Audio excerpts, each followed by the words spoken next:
তোমরা যদি পড়াশোনা করে তোমাদের মনের মধ্যে পবিত্রতা আনতেই না পারো,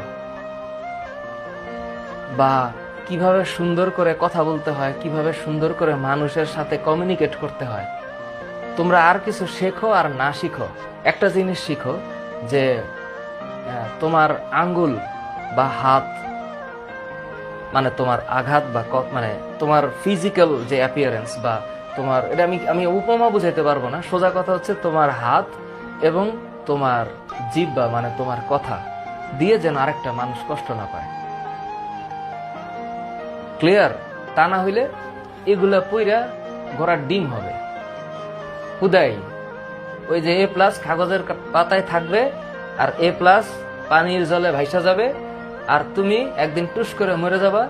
জীবনের কোনো নসিহত নাই, জীবনের কোনো ফজিলত নাই, কোনো তাৎপর্য নাই, নাকি? এই হবে।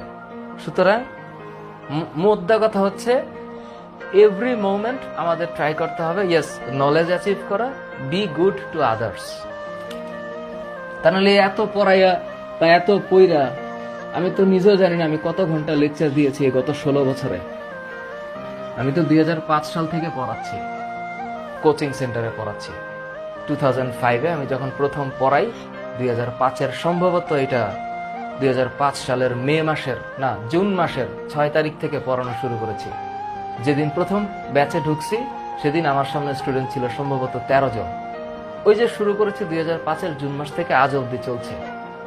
সুতরাং আমার ফিলিংসটা হচ্ছে যে at the end of the day be good to others, এটাই হইতে পারে মানে একটা জীবনের টার্গেট। আর এইসব পড়াশোনা আমি না থাকলে তোমরা পারবা, এগুলো কোনো ব্যাপার না।